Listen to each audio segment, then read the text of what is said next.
What comes out of his lips will be terrifying. Here's your look at the new Mezco Toyz mega scale talking figure of Pennywise the Clown.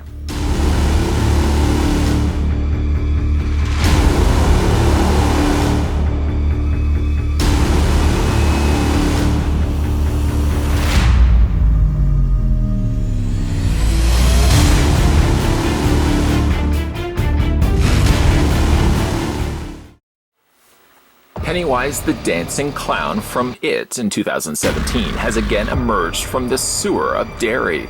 The MDS mega-scale talking Pennywise stands at a forbidding 15 inches tall and is dressed in a real cloth clown suit, is fully articulated and says some of the most nightmare-inducing phrases from the film.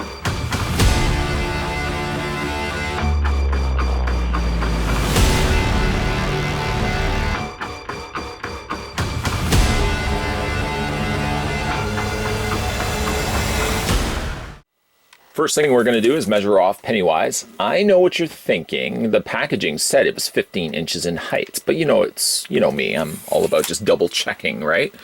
According to the readouts on the Ultra Measure 5000, you're looking at Pennywise standing. They were right. According to this, I've got 15.1. I could have easily shot it by 0.1 of an inch. It's safe to say that Pennywise is 15 inches in height, and we go ahead and switch that over to centimeters quickly before the clown eats me. You're looking at a figure standing 38.5 centimeters tall of terror. I don't know how much terror this clown possesses, but I can certainly tell you it's one scary sight. I'm digging this clown quite a bit. This is, of course, Mezco's mega scale size. So you get a tall sized figure. It's about the size of like the Living Dead dolls, maybe just even a little taller than that. It does have sound effects, and we can certainly most definitely show you where those sound effects are located. When you immediately get this out of the packaging, luckily, the folks over at Mezco have already included 3 1.5 volt or LR44 batteries located down below. So you don't have to worry about putting those in when you first get it. Here's the on button or the try button. There's the speaker right located at the top. And then you have settings from on, off, and try me. Off will obviously give you no sound effects. Try Me will only give you a selection of 3 sound effects, and then On will give you the full cycling of all the audio clips. This is just attached by Velcro, so it's simply just easy enough to attach that back into place. Hidden well enough, though truth be told, you're probably not going to be looking at it from the back anyways. And as you can see, Pennywise has been dressed in a real clown outfit, which kind of gives him even more that sense of a realistic, creepy clown. Obviously, this is a little bit more of a stylized Pennywise than perhaps some other outings, but I happen to think it works quite well.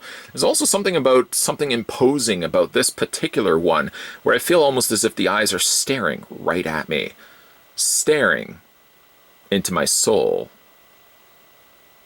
Let's quickly move away from that.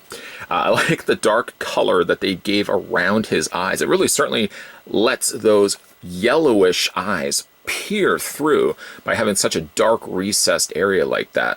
Of course, you've got Pennywise's trademark smile that goes past his eyes and peeks up to the top like horns of a devil. This is also Pennywise that you don't see too often, one of which that has the visible buck teeth located on the front. Certainly we've seen smaller renditions of Pennywise, but I don't think really presented in such a way that the teeth are so much at the forefront like this. The teeth are a gross discoloration.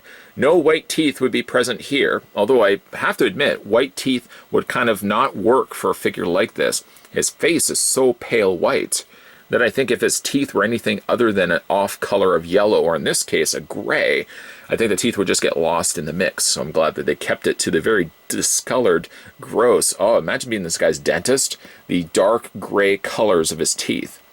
I like the wrinkling that they also added to his lips. Like from those aspects, the eyes, the mouth, and the lips, you really do feel like this guy represents a little bit more of a realistic looking Pennywise, despite for the fact that, yes, he is a smaller, kind of super deformed, stylized version of Pennywise. I think everything on him looks quite good. He has the wrinkling up at the top there, the cracking of his skin, and you can see, possibly you can see, they've got this figure in almost like a two-tone. The main coloring is almost more of a darker color of cream, and then it looks like they've dry brushed white over top of that. It does really look good, and it looks like they've also airbrushed slightly a bit of a purple right above his furrowed brow, and they've add some additional shading on the side of his temple there as well, just to kind of give it a little bit of extra coloring to it. It does work quite well for this particular figure. We spin it around the back just so you guys can see what the hair looks like. Much like the film, his flocks are done in orange. They do look like they're slightly darker orange. We've seen, of course, some Pennywises that have had even lighter orange of color. I think this actually is the perfect color for this Pennywise. And then as we move our way down, our peepers can focus onto his fabric outfit. Sadly, though, when I did get this out of the packaging, one of the cuffed frills around his ankles was perfectly fine, but the other one is sticking straight up. I keep wanting to adjust this. I keep trying to adjust this, and it seems to always, when I get it right, it pops back up. Maybe it's going to stay down this time, but I find moving the legs, sometimes that frill goes back up there. So nice done to the pom-poms. These aren't fabric, nor is the feet fabric. These are both plastic. So basically what you're getting is a regular plastic body, which I think is possibly the even same body as what we had also gotten with the Freddy Krueger. Of course, they've done some things differently. Hands, for example, are different, and the feet are most definitely different. But I think if you were to peel away the layers of fabric, not something I would recommend myself, you probably would see a similar body underneath all that. Like I said, the activation button is located on the back. So nice. I like the fact that the fabric has some discoloration to it. And even like the collar, for example, seems like it's a lighter shade to the rest of the fabric color. So nice job done there. To activate it, we're going to go ahead and press the button on the back. Reluctantly so, because it's just scary. Go ahead and press the button here. Is that your favorite? And press it again. Can you smell the circus? You look like a nice boy. I bet you have a lot of friends. The thing about these particular figures, where technology is advanced, if you will, for audio boxes, is that it doesn't have a tingy, hollow sound. In fact, when you hear the audio clip, You'll float too. You'll float too. You'll float too. You'll float too. You'll float too. You'll float too. You'll float too. You'll float too. when you do listen to the audio clip, and I had to just wait myself until the audio was finished, it does sound like it's actually in the same room. Only adding to how much scarier this is, because I've got now my back turned. Who knows what's walking up behind me? I shouldn't even continue that thought process. Let's go ahead and press the button again. Oh, well, I'm Pennywise, the dancing clown. And again. Popcorn, is that your favorite? So there's about 5 total phrases. The try me button would only give you 3 of those phrases. But as you can see, there's enough audio clip going for the piece that it can be quite a terrifying feat. This is not something that you would want the batteries, and I don't think such a thing exists anymore. But back in the day when batteries started dying on things like this, all of a sudden out of nowhere, they would start talking in your room. I hope that would certainly not be the case for Pennywise the Clown. Could you imagine being woken up in the middle of the night and having this thing at the foot of your bed, all of a sudden talking out of nowhere? Okay, we're just going to go ahead and stop that thought process immediately. I can't even get the words out looking at this. Let's have a look at the guy's posability. Now his head rotates all the way around. They've done actually a good job of putting the ball joint in a place where when you move the head, the fabric of the collar doesn't restrict at all moving the head.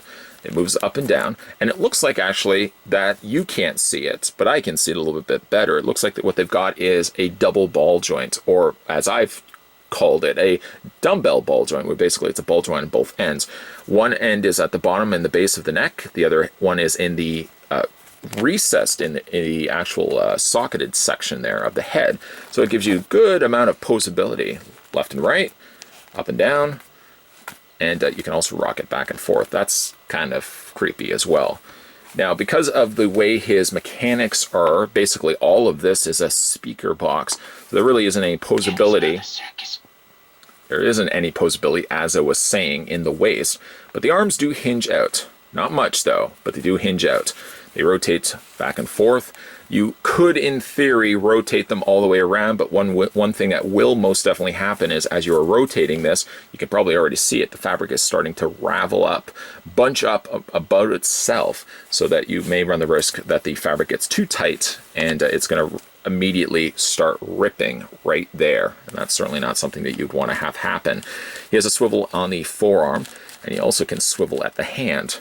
The legs, while they don't split out, most definitely they move forward and back, and he does have swiveling in the feet.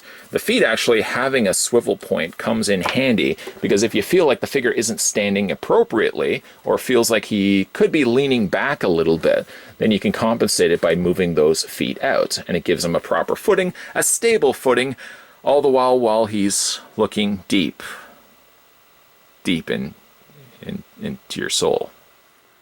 Mezco are no strangers when it comes to the oversized, super deformed figures. In fact, they've been doing it for a while with their Living Dead dolls, or they've also been doing it for a while with their larger scale format figures like the Jason Voorhees, Freddy Krueger, and of course Chucky, all of which we've looked at on this channel.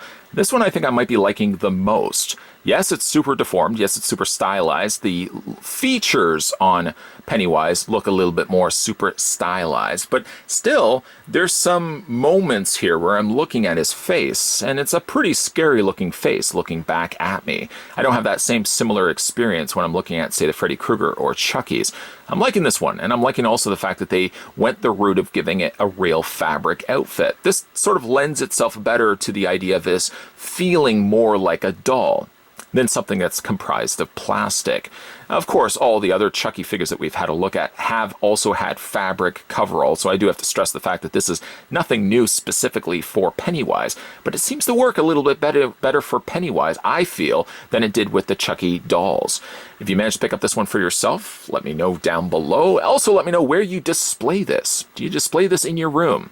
The really scary aspect of it, and thank goodness this figure doesn't have it, is if it had glow-in-the-dark eyes. Now, could you imagine the audio clips go off in the middle of the night, you look up, and a glowing-eyed Pennywise is staring right back at you.